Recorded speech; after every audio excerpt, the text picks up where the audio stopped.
বিদেশ গিয়ে ফেমাস হয়, এর পুরো পরিকল্পনা তার বাবার মাথায় ছিল।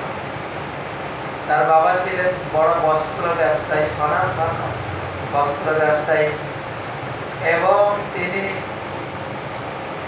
অভয় যখন ছোট ছিল, 5-6 বছরের শিশু, তার বাড়ি ছিল মহাত্মা গান্ধী রোডে, সেখানে থাকতেন। তখন ব্রিটিশের পিরিয়ড। অভয় বলছেন, আমি নিজের চোখে এই যে মায়ের ভয়ঙ্কর যে মৃত্যুকাণ্ড আমি নিজের চোখে দেখেছি, গোলাগুলি দেখেছি, কলকাতায় আমি বড় হয়েছি। আর ছোটবেলার সেই কিছু জিনিস, অভয়ের বাবা তিনি ছিলেন বড় বস্ত্র ব্যবসায়ী, এবং রাত্রে যখন ফিরতেন দোকান বন্ধ করে, দোকানে চাল, এক বাটি চাল কয়েক জায়গায় রেখে দিতেন। কেন? ইঁদুরের খাবার জন্য। ইঁদুরকে যদি তার পরিমাণ মতো খাবার দেওয়া হয়, সে আর আমার কাপড়গুলো কাটবে। এই জিনিসগুলো অভয় জীবনটাকে নাড়া দিয়েছে। আমরা কি করি? ইঁদুর বলে ইঁদুর মানুষ কবজা দিয়ে ধরে মেরে ফেলব। আমরা আমাদের মা বাবার কাছ থেকে দেখেছি।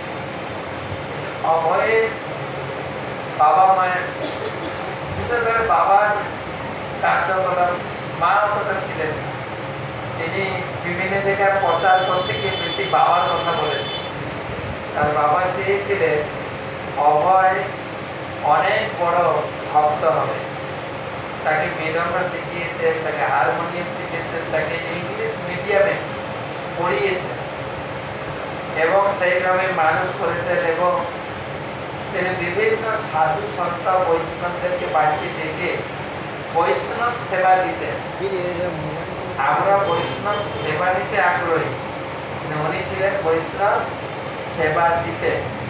বাড়িতে ডেকে বৈষ্ণবদের সেবা দিয়ে তিনি দক্ষিণা দিতেন, ভোজন দক্ষিণা দিয়ে বলতেন, আপনারা আমার অভয়কে আশীর্বাদ করুন, আমার অভয় যেন রাধারানীর বড় ভক্ত হতে পারে।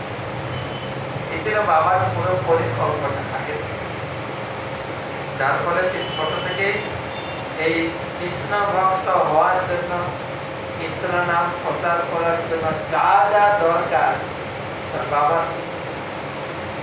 অভয় বলতেন যে আমার বাবাকে কখনো আমাকে শাসন করতে দেখি, কোনো কিছু ভুল করলে বাবা শান্তভাবে বলতেন, অভয় এটা তোমার করা ঠিক নয়। এইটুকু আমাদের সব করে মেরে, মা তো হাত আটকায় না।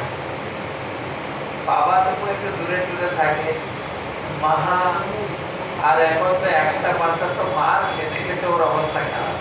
আগে 5-6টা ছিল, এর ধারে একটা পড়তো, তখন বাকি বাচ্চারা ঠান্ডা হয়ে দাদাকে মেরেছে আমি চুপ। আর এখন দাদা বলো, ভাই বলো, বোন বলো, ঠিক আছে। তখন ছিল জয়েন্ট পরিবার। একবার বাজার থেকে নিয়ে এসছেন, বাচ্চারা হাতের পাশে যা পায় মুখে দেয়। অভয় মুখে দিয়েছে, জাস্ট বাবা আদর করে বলছে, অভয় আমরা তো ভক্ত, তো কোনো কিছু ভগবানকে নিবেদন না করে খাওয়া উচিত। তখন 3 থেকে অভয় শিখে দিয়েছেন যে সব কিছু ভগবানকে নিবেদন করে খেতে হয়। এবং কোথাও কোথাও ওদের শিষ্যরা বলে, তখন থেকে প্রতিজ্ঞা করে যে আম আমি খাবো না, যদি ভক্তি সিদ্ধান্ত সরকার প্রতিজ্ঞা করছে। অভয়ও নাকি প্রতিজ্ঞা করেছে আমি আজ খাবো। তো তারপরে যখন তার বয়স 6 বছর হয়, তার বাবা যখন রাত্রে ঘরে ফিরতেন, তো বাবা রাধা গোবিন্দের ভোগ নিবেদন করা, রাধা গোবিন্দকে শয়ন দেওয়াকে নিজে হাতে করতেন। রাত্রে 9টা 9:30 বেজে যেত, কিন্তু ঘন্টি বাজিয়ে ভোগ নিবেদন করতেন, ঘন্টি বাজিয়ে আরতি করতেন। আর অভয়ের ঘুম থেকে পিছনে দাঁড়িয়ে দাঁড়িয়ে দেখতে বাবা কিভাবে আরতি করছেন, বাম হাতে ঘন্টি বাজছে, ঘন্টি বাজিয়ে আরতি করতে হয়, আর এইরকম ঘড়ির কাঁটার মতো ঘোরাতে হয়, সব দেখে দেখে শিখেছে। এবং তারপরে কি দিতে হয় সব শিখেছে।